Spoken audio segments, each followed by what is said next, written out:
All right, welcome to another installment of American History with your host, Scotty D.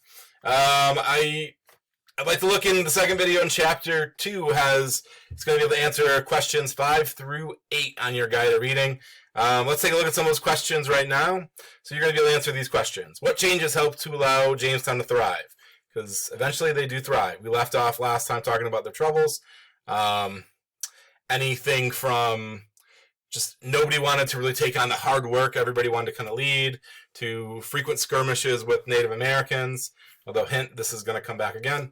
The disease that kind of popped up, all of those things were issues. Not really knowing what they're doing, that's a big one. We're going to talk about how they turn this around and how they start to kind of thrive in Jamestown after that initial, struggle, the first, 10 years or so. I would like you to know what are some of the problems with tobacco cultivation. There are some problems. How did Maryland differ from Virginia? We're going to have another settlement pop up in the colonies in Maryland. How did that differ from what we're talking about in Virginia? And then I would like you to identify the provisions of each of the navigational acts. There's 3 of them, so make sure you answer for each of the 3 years, 1660, 1663, then we're going to take a little jump to 1673. All right, so Jamestown Reform. Let's talk a little bit. We kind of left off. They're under martial law in 1611.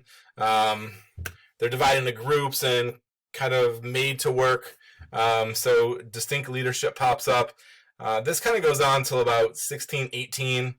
And then they come up with some reforms that are going to help kind of get them out of this tailspin, this struggle that they had kind of gone on. Start to turn this around. First things first, they came up with a system called the headright system. The headright system gave every person that was already in Virginia, now we're talking white males, 100 acres of land is their very own to farm. Then anybody that came over, any immigrant that came over, again, we're talking males, got 50 acres of land as long as they paid their own freight, and then they got 50 additional acres for every head that they paid for. So again, if I brought 3 people over with me, then I would get 200 acres of land, 50 for myself, 50 for each of the 3 people that I paid for to come over. That's how kind of things worked. The other thing is they developed a representative assembly, the House of Burgesses, which kind of starts this long-standing tradition of English colonies being self-governed, and as Americans, something we've latched on to in American government. That's the system we currently have, is a representative democracy. So that representative assembly is really important. So citizens get to elect their officials. Those officials kind of make and create laws that everybody has to follow. Last thing, and this is already around, they knew about tobacco, but tobacco really picks up. The sale of tobacco, it really picks up overseas. The prices skyrocket. I don't know if that sound effect was necessary, but the prices skyrocket. So people that are owning big patches of land start to really make a lot of money. That was a big thing. Now, there are some problems with tobacco. Besides the health risks, people don't realize that in 1620. But it is very labor intensive. We talked about the headright system. For every person you paid to come over here, you got 50 acres of land. But the people that you paid for generally were indentured servants. So if I paid for my friend Larry to come over, again, Larry would be my indentured servant for a period of time. Usually the time range between 4 and 7 years that a person would come over here. You'd have to work off your debt, and then you'd be free to do as you pleased. Now, the problem with this is the price of tobacco skyrocketed. So those people that came over here said, I can get rich quick by selling tobacco. I want to sell as much of it as I can. So they encroached on Native American land. They utilized every bit of land they could, which stirred up a lot of additional skirmishes. We'll talk about that in a minute with Native American people. And then it also served to really push those indentured servants to the point of breaking.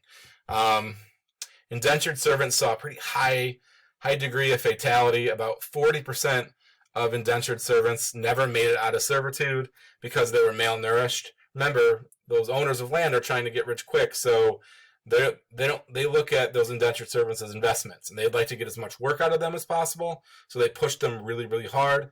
They didn't want to put much into them, so they didn't feed them very much. which made them open to disease. So if you didn't die from malnourishment, if you didn't die from overwork, if you didn't die from abuse, your resistance was lowered enough where disease could come in and get you. So a lot of indentured servants really didn't make it, or it wasn't the picture that it was painted out to be in Europe. Now, as the price of tobacco in the 1630s and 40s kind of plateaus a little bit, I guess the need to push indentured servants kind of reduces. So there are more people that get out of indentured servitude, and they do kind of, get their own, they might serve a few years like as tenant farmers, and then maybe have enough money to buy their own land. So they do see a little bit of an increase of people getting out of it, but it's not a ton. Only a few really benefit from this system. There is not like a gigantic amount of people that are benefiting in the 1620s from selling tobacco. Only people that are owning these big chunks of land. That was the problem. Now, we kind of talk about, because of just the great amount of money that was available by producing tobacco, colonists wanted to use every inch of land possible, which meant they encroached on Native American land. The Pamunkey tribe, which we talked about, saw Powhatan, pass away. But the interactions with people in Jamestown still continued, and there was some pretty massive back and forth. At one point, Native Americans kill about 1/5 of English settlers, which causes a major rift. Once this gets back to England, England decides hey, the Virginia company's not really doing much. When they looked in their financials, they're not making money like we want to see.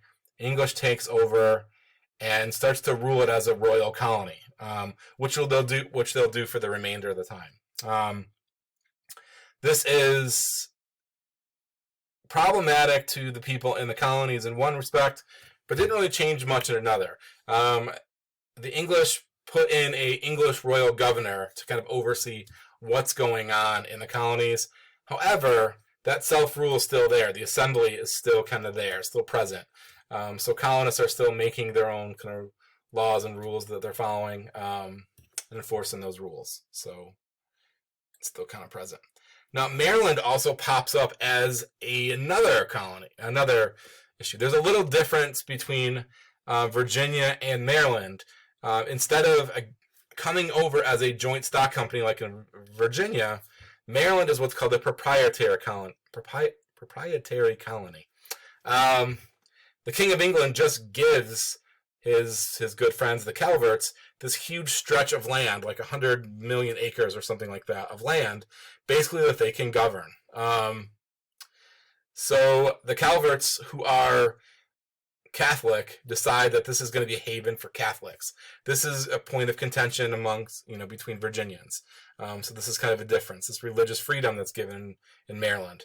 The Calverts give their friends, these wealthy elites, some big tracts of land, and then they give land, or don't give land. They kind of dole out to immigrants land that they can farm, and they have to pay what's called quatrance, which is a fee basically to kind of serve, to use that land to the Calverts. So this is money that they have to kind of give annually for the right to use that land, kind of like a rent. Lease. This provides economic competition for Virginia. Virginia really wanted to expand into that land.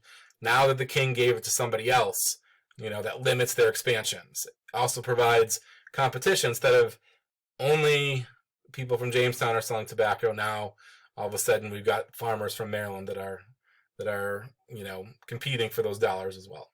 So that was a problem. Okay. Some other big changes. Now there was a change in kind of philosophy in Great Britain as well. There's a civil war that happens after King James dies. Let's just say that. His successor is a guy named Charles I, and James and Charles both have this theory of they really want to make more money, and they feel like Parliament's standing in the way, so they dissolve Parliament. They realize they're running into problems without Parliament, so they call them back. A lot of people are tiring of the Stuart kings, meaning James and Charles, and in essence, they overthrow Charles I. The military was led by a man named Oliver Cromwell, overthrows the throne. Charles is beheaded. It's not a time to lose your head. Oh, I had to say that. Oliver Cromwell is kind of put into power, and he's in essence instead kind of changes the way they do government. He's kind of like a dictator, so people are really not thrilled. Oftentimes, this is what happens: is whenever somebody is thrown out of power, there's always going to be a power vacuum, and somebody's going to take that, take the place. Those that are disenfranchised usually are not thrilled with the person that replaces, just like they weren't previous, because things don't really change a whole heck of a lot. So Oliver Cromwell comes in, and people aren't really thrilled with his rule. So when he kind of passes on, the crown is restored, and we have a sequel. Charles II takes over, and he decides that he wants to really, again, look to America, look at those American colonies as a way to make money. So he passes what's called the Navigation Acts, and there's three parts of this. The Navigation Act of 1660, which is the first one, creates a monopoly on shipping and marketing for colonial goods. So basically, all those goods that are produced in the colonies can only be shipped and sold through England, which gives England extensive rights and money-making capabilities in the colonies. There's certain goods that can be shipped. Cotton, tobacco, sugar, ginger, indigo are those. And later on, much later, they include rice into that mix as well, of those goods. In 1663, they add on to the Navigation Acts. Let me move my face real quick there. They made sure British merchants had a monopoly on the sale of goods that were shipped, European goods that were shipped to the American colonies. Now, that meant that all these goods had to go through England. So England had to have the right to distribute those goods to the colonies. They might add some, extra costs, that sort of thing. So they wanted to be able to make money on those goods. And the last thing, in 1673, they collected duties on coastal trade of American colonies. So any trade that happened, they wanted their cut. They wanted a taste of it. So they had the ability. English custom officials had the ability to collect tariffs and then enforce any kind of regulations, any kind of fees that they feel like they needed to get. So everything really had to run through British officials when it came to colonial goods, giving them, like I said, a monopoly, extensive money-making capabilities. That was pretty important. Okay, if anybody has any questions or comments on this, feel free to get in touch with me. If not, there will be another installment on Chapter 2 pretty quickly here.